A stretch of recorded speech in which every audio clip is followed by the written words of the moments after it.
মানুষ যখন বলে আমি শুধু সুখী হতে চাই, আমি আসলে জানি না সে কি বোঝাতে চাচ্ছে। কারণ কোনো মানুষই সবসময় সুখী নয়। আল্লাহ আমাদেরকে অনেক অনেক অনুভূতি দিয়েছেন এই জীবন অভিজ্ঞতা অর্জনের জন্য, এবং এর সবগুলোই সুস্থ জীবনের অংশ। সুখ হলো এদের একটি মাত্র।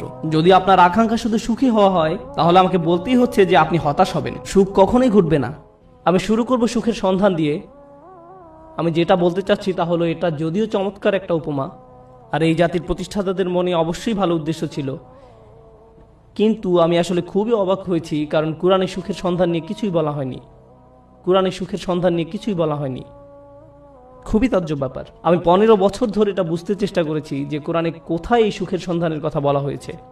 আল্লাহ এই ব্যাপারে কথা বলেননি, কিছুই বলেননি। আর এটা আমাকে ভাবায় যে আধুনিক সভ্যতার জন্য এত গুরুত্বপূর্ণ একটা ব্যাপার, মানুষ সুখী হতে চায়, কিন্তু আল্লাহ এই ব্যাপারে কিছুই বলেননি। কোরআনে এটা বলা নেই কিভাবে সুখের সন্ধান পেতে হবে। আর এটা খুবই আকর্ষণীয় ব্যাপার যে কোরআনের সবচেয়ে বড় যে অনুভূতির কথা বলা হয়েছে তা হলো সন্তুষ্টি। সন্তুষ্ট থাকা, এটাই সব থেকে বড় লক্ষ্য, সুখ নয়। কিন্তু এই দুইটি কিন্তু আলাদা জিনিস। সুখে থাকা আর শান্তিতে থাকা দুটো আলাদা বিষয়। এখন আমি আপনাদেরকে সাইকোলজির ব্যাপারে কিছু বলবো, খুবই আকর্ষণীয় কিছু বিষয়। আর এই তথ্যগুলো আমাদেরকে কোরআনের বাণী বুঝতে আরো বেশি সহায়তা করবে। আর আমার আলোচনার পুরোটাই নিয়ে। আর এই বাণীটি আছে সূরা নাজমের মধ্যে, ওয়া আল্লাইসা লিল ইনসানি ইল্লা মা সাআ, এবং মানুষ তাই পায় যা সে করে। এখন আপনারা আমার সাথে থাকার চেষ্টা করুন। সর্বপ্রথম আর সবচেয়ে ছোট যা মানুষ সন্ধান করে, বিশেষ করে তরুণ প্রজন্ম যা চায়, আমি জানি শ্রোতাদের মধ্যে মনে মনে তরুণ লোক আছেন, কিন্তু আমি এখানে যারা বয়সে তরুণ তাদের বলছি। আমি চাই আপনারা এটা বুঝতে পারুন যে সবচেয়ে তুচ্ছ কিছু যখন জীবনে সন্ধান করা হয়, তখনই আসলে সুখের সন্ধান করা হয়। এটা আসলেই সব থেকে তুচ্ছ। আমি বলছি কেন আমার এই ধারণা। যেমন শনিবারে ঘুম থেকে উঠে বাড়ির কাজ করতে ইচ্ছা করে না, তাই 12টা পর্যন্ত ঘুম দিয়ে ওঠেন আপনি। আপনার তখন কি অনুভূতি হয়? আপনি তখন সুখী। সুখী হওয়া আসলে কষ্টের কিছু না। কোনো ছেলে সারা রাত ভিডিও গেমস খেললো, তার মাথা ব্যথা করে, কিন্তু যেহেতু সে গেম শেষ করতে পেরেছে তাই সে সুখী। কেউ কাজে যাওয়ার আগে ফোন পায় যে আজকে আবহাওয়া খারাপ, তাই কাজে যেতে হবে না, এতেই তার সুখ বোধ করে। সুখ পাওয়া খুবই সহজ, বিশেষ করে ছোট জিনিসের ক্ষেত্রে। অবশ্য সম্পর্কের থেকে সুখী হওয়া এর চেয়ে কঠিন। বাবা মাকে সুখী করা, অথবা বাবা মা যেন আমার উপরে খুশি থাকে, এটা করা কঠিন। আর স্ত্রীকে খুশি করা, এটা নিয়ে কথা না বলাই ভালো। আসুন আমরা এটা নিয়ে কথা না বলি। কিন্তু শুধু নিজের জন্য, যেমন আপনি একটা সিনেমা দেখলেন, আপনি এতেই খুশি। অথবা আপনার বন্ধুর সাথে দেখা হলো, আপনি খুশি। আপনি আপনার পছন্দের রেস্টুরেন্টে খেতে গেলেন, আপনি অনেক খুশি। এটা খুব কঠিন কিছু না। কিন্তু এটা যেমন দ্রুত আসে তেমনি দ্রুত চলে যায়, এবং আপনার আবার ভালো না লাগা শুরু হয়। আপনি হতাশ হয়ে যান এবং আবার সুখী হওয়ার চেষ্টা করেন। এটা অনেকটাই মাদকাসক্তির মতো, কারণ এটা আপনার সাথে সর্বদা থাকে না। আর এটাই হলো সবচেয়ে নিম্ন স্তরের সন্ধান। তাই মানুষ যখন বলে আমি শুধু সুখী হতে চাই, আমি আসলে জানি না সে কি বোঝাতে চাচ্ছে। কারণ কোনো মানুষই সবসময় সুখী নয়। আল্লাহ আমাদেরকে অনেক অনেক অনুভূতি দিয়েছেন এই জীবন অভিজ্ঞতা অর্জনের জন্য, এবং এর সবগুলোই সুস্থ জীবনের অংশ। সুখ হলো এদের একটি মাত্র। যদি আপনার আকাঙ্ক্ষা শুধু সুখী হওয়া হয়, তাহলে আমাকে বলতেই হচ্ছে যে আপনি হতাশ হবেন। সুখ কখনোই ঘটবে না। আপনি কখনোই চিরসুখী হতে পারবেন না। এটা আসলে এভাবে কাজ করে না। আমি বলছি না যে আপনাকে হতাশ হতে হবে। আমি যা বলতে চাচ্ছি তা হলো সংগ্রামও জীবনের একটি অংশ। যখন আপনি বার্ষিক পরীক্ষার জন্য প্রস্তুত হচ্ছেন, আপনি কিন্তু সুখী নন। বা 3 ঘন্টার পরীক্ষার মাঝে আপনি সুখী নন। যারা ব্যায়াম করেন তারা তাতে সুখ পান না। হ্যাঁ, ফলাফল দেখে তারা অবশ্যই সুখী হন, কিন্তু ঘাম ঝরানো পরিশ্রম করার সময় নিশ্চয়ই তারা সুখী নন। নিজের চেহারা দেখলেই বুঝতে পারবেন, ঠিক যেন সিলভেস্টার স্ট্যালোনের মতো। যাই হোক, তাহলে সবচেয়ে নিম্ন স্তরের আকাঙ্ক্ষা কি? সুখ। আসুন এবার পরের ধাপ দেখি। পরের ধাপ মানে এটা অর্জন করতে আরো চেষ্টা করতে হয়। আর আমার বড় নয়, আমি যতই উপরের ধাপে যাব, সেটা অর্জনের জন্য ততই কষ্ট করতে হবে। তো এর পরের ধাপ হলো কুল দেখানোর আকাঙ্ক্ষা। এটা সুখের আকাঙ্ক্ষা নয়। আকাঙ্ক্ষা হলো কুল হওয়ার। কুল হওয়া মানে হলো কেউ আমাকে নিয়ে ঠাট্টা করবে না, আমি বাকি সবার মতোই হব। কেউ আমাকে নির্দেশ করে বলবে না যে তুমি এমন কাপড় কেন পরছো, এমন কথা কেন বলছো, তোমাকে এমন দেখাচ্ছে কেন, তুমি এভাবে চলো কেন, ওদের সাথে কেন মেশো, এটা কেন কিনছো, ওটা কেন করছো, গাড়ি কেন চালাও। আপনাকে আলাদা করে ভাববে, আপনি এটা চান না। আপনি যে কোনো ভাবে সবার সাথে মিশে যেতে চান এবং কারো সমালোচনার বস্তু হতে চান না। আপনি অদৃশ্য হয়ে যেতে চান বাকি সবার মাঝে, যেন আপনাকে বাকি সবার মতো কুল ভাবা হয়। আর এই জন্য পরিশ্রম করতে হয়। উদাহরণ হিসাবে বলা যায়, আপনারা যারা হাই স্কুলে পড়ছেন, আপনি স্কুলে কি পোশাক পরে যাচ্ছেন সেটা আসলেই একটা বড় ব্যাপার। আপনি যখন আলমারি থেকে একটা কাপড় বের করেন বা জুতা হাতে নেন পরার জন্য, তখন আপনার মনে এই প্রশ্ন আসে যে কে আপনার পোশাক নিয়ে মজা করতে পারে। সত্যি সত্যি আপনার মনে এই ভাবনাটি আসে? অথবা আপনি যখন কাপড় কিনতে দোকানে যান, আপনার বাবা হয়তো আপনাকে টাকা দিয়েছেন কিছু কেনার জন্য, আপনি যাই কিনেন না কেন অনেক কিছু কেনার পেছনে একমাত্র কারণ হলো যখন আপনি এইসব পরবেন তখন লোকে কি বলবে। এটাই হলো কুল হওয়ার আকাঙ্ক্ষা। বাদ বাকি 10 জনের মাঝে মিশে যেতে হলে আপনাকে পরিশ্রম করতে হবে। এমন কিছু করা খুব সহজ যাতে মানুষ আপনাকে আজব ভাববে, কিন্তু বাকি সবার মতো চলতে গেলে কিছু কাজ করতেই হবে। অনেক তরুণকে এই জন্য নিজের পছন্দ বাদ দিতে হয়, তাদের এমন অভিনয় করতে হয় যা আসলে তারা নয়। আমি কিছু তরুণকে চিনি, ধরুন 14-15 বছর বয়স। একজনের কথা মনে আছে, সে বেসবল টুপি পরতো কারণ এটা তখন ফ্যাশন ছিল, তার প্যান্ট ঝুলে থাকতো। সে আমার কাছে এসে কান্না শুরু করলো। আমি তার কাছে বসলাম আর সে আমাকে বলল, আমি এমন কাপড় পরতে পছন্দ করি না, আমি এটা ঘৃণা করি। কিন্তু আমি যদি এমন না করি তাহলে বাকিরা আমাকে নিয়ে মজা করে, আমি তাই বাধ্য হয়ে এমন করি। আমি গালি দিতে পছন্দ করি না, কিন্তু প্রায় গালি দেই যখন স্কুলে থাকি, কারণ আমাকে বাকিদের মতো হতে হবে। তাহলে সবচেয়ে তুচ্ছ আকাঙ্ক্ষা হলো সুখের আকাঙ্ক্ষা।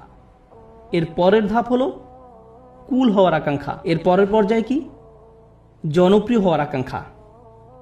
আমি সবার মাঝে মিশে যেতে চাই না, আমি সবচেয়ে জনপ্রিয় হতে চাই। আমি এমন হতে চাই যেন সবাই আমার বন্ধু হতে চায়, এমন হতে চাই যেন সবাই লাঞ্চের সময় আমার কথা শোনে। আমি এমন হতে চাই যেন কেউ আমাকে নিয়ে মজা করার আগেই যেন আমি তাদেরকে নিয়ে মজা করতে পারি। আর প্রায় সময় আপনারা দেখবেন যে স্কুলে যেসব বাচ্চারা জনপ্রিয়, তাদের জনপ্রিয়তার কারণ হলো তারা অন্যদেরকে নিয়ে মজা করে, আর সবাই তাদের ভয় পেয়ে তাদের কথা মতো চলে, যেন তারা কেউ পরবর্তী শিকারে পরিণত না হয়। যদিও আমি এখানে অল্প বয়স্কদের কথা বলছি, কিন্তু এমনটা প্রাপ্তবয়স্কদের ক্ষেত্রেও হয়, অবশ্যই হয়। আমাদের আঙ্কেল আন্টিদের ক্ষেত্রেও হয়ে থাকে, কোনো সন্দেহ নেই। জনপ্রিয়তার মানে হলো আমি চাই সবাই আমাকে নিয়ে কথা বলুক, আমি সবার মনোযোগের কেন্দ্রে থাকতে চাই, আমি চাই সবাই আমাকে নিয়ে মন্তব্য করুক। আমি কোনো ছবি পোস্ট করব, টুইট করব, ভিডিও বানাবো, যা কিছুই করি মানুষ যেন আমাকে নিয়ে কথা বলে। যখন আমাকে নিয়ে কথা বলা কমে যাবে তখন আমাকে নতুন কিছু আবার করতে হবে যেন মানুষ আমাকে নিয়ে মেতে থাকে। জনপ্রিয়তার আকাঙ্ক্ষা খুবই আজব একটি জিনিস, কারণ এর কারণে মানুষ নিজেই নিজের অপমান করে। যেমন মিউজিক ইন্ডাস্ট্রিতে যখন এমন হয় কোনো শিল্পীর গান খুব হিট করলো, সবাই সেই গান ডাউনলোড করলো, তারপর যখন তার জনপ্রিয়তা কমে গেল তখন তাকে নিজেকে অপমানিত করতে হবে, নোংরা ভিডিও বানাতে হবে বা কোনো কাহিনী তৈরি করা যেন পত্রিকাগুলো তাকে নিয়ে মেতে থাকে। অন্তত সেখানে জনপ্রিয়তা থাকবে, কারণ তারা নিজের গুণের কারণে আর জনপ্রিয়তা পাচ্ছে না, তাদের পরের গানগুলো বা ভিডিওগুলো আগের মতো বিক্রি হচ্ছে না। এটাই হলো জনপ্রিয়তার আকাঙ্ক্ষা। জনপ্রিয় হওয়ার জন্য পরিশ্রম করতে হয়, টাকা পয়সা খরচ করতে হয়, সময় দিতে হয়, নিজের ভাবমূর্তির জন্য কাজ করতে হয়, আর ভাবমূর্তি রক্ষা করাই তখন সবচেয়ে গুরুত্বপূর্ণ হয়ে যায়। সমাজে অবস্থান ধরে রাখাই তখন মুখ্য হয়ে দাঁড়ায়।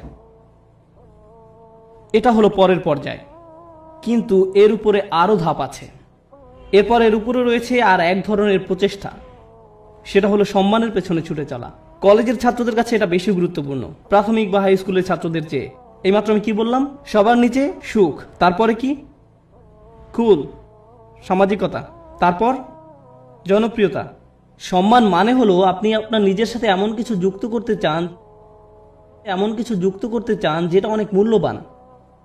আপনি মানুষকে বলতে চান, জানো আমি হার্ভার্ডে গিয়েছিলাম। আপনি তাদের বলেন না যে আপনি সেখানে সাপ্তাহিক ছুটি কাটাতে গিয়েছিলেন, আপনার বন্ধুর সাথে দেখা করতে গিয়েছিলেন, কিন্তু আপনি আপনার নিজের নামের সাথে একই বাক্যে হার্ভার্ড শব্দটা ব্যবহার করতে ভালোবাসেন। সত্যি কথা হলো আপনি যদি হার্ভার্ডের নবীন ছাত্র হন, আপনি কি অর্জন করেছেন? কিছুই না। আপনি শুধু সেই ভার্সিটিতে পড়েন, কিন্তু আপনি নিজের নামের সাথে একটা সম্মানিত প্রতিষ্ঠানের নাম যোগ করতে পছন্দ করেন। নিজের নামের সাথে একটা মর্যাদাপূর্ণ ব্র্যান্ডের নাম যুক্ত করতে আপনার ভালো লাগে। আপনার নির্দিষ্ট ব্র্যান্ডের পোশাক পরতে ভালো লাগে, এবং যদি ব্র্যান্ডের লেবেল দেখা না যায় আপনি অন্য মানুষের সাথে এমনভাবে কথা বলেন যেন তারা বাধ্য হয়ে প্রশ্ন করে আপনি এটা কোথা থেকে কিনেছেন। আপনি যেন বলতে পারেন যে এটা আরমানি ব্র্যান্ড বা এটা কিছু একটা, কারণ আপনি চান নিজের নামের সাথে সেই ব্র্যান্ডের নাম যুক্ত করতে। নতুন কোনো ব্র্যান্ডের গাড়ি বাজারে আসলে কোন গাড়ি আপনি চালাচ্ছেন, কোন ধরনের পোশাক আপনি পরছেন, কোন ধরনের মানুষের সাথে আপনি মিশছেন। সেলফি এজন্য তোলে না যেন আপনি তাদের মনে রাখতে পারেন, আপনি এজন্য সেলফি তোলেন যেন ছবিটা পোস্ট করতে পারেন, যেন অন্য মানুষ আপনাকে বেশি গুরুত্বপূর্ণ ভাবে, কারণ আপনি সেই বিশেষ ব্যক্তির পাশে দাঁড়িয়ে আছেন। এটা সম্মানের একটা ব্যাপার হয়ে দাঁড়ায়। ছবি তোলা যদি শুধু আপনার জন্য হয় দারুণ ব্যাপার, কিন্তু এটা আসলে অন্য মানুষদের জানানো যে আপনি কতটা অসাম অন্যদের সাথে মিলে, কোনো কিছু অর্জন করতে পারার জন্য নয়। কিন্তু মুসলিম সমাজে অন্য এক ধরনের মর্যাদা আমাদের বাবা মারা অনেক সময় পান, আর তা হলো তারা তাদের সন্তানকে হাফেজ বানাতে চান, সন্তানকে হাফেজ বানাতে চান। ও এবং ডাক্তার, আর যদি হয় হাফেজ ডাক্তার তাহলে তো কথাই নেই, তারা দিন ও দুনিয়া দুটোই পেয়ে গেছে। রব্বানা আতিনা ফিদ দুনিয়া হাসানা ওয়া ফিল আখিরাতি হাসানা, কাজ এখানেই হয়ে গেছে। কিন্তু তারা মানুষকে বলতে পছন্দ করে যে জানো সে একজন হাফেজ। কিন্তু দুর্ভাগ্যবশত এর জন্য আপনি আপনার সন্তানকে কোরআনে হাফেজ বানাননি, কিন্তু এমনটাই ঘটে থাকে। আমরা এখন কোন পর্যায়ে আছি? সম্মান। এটা অনেক বড় ব্যাপার হবে যখন আপনি আপনার প্রথম চাকরিটা পাবেন, হয়তো মাইক্রোসফট বা অন্য কোথাও, কে জানে।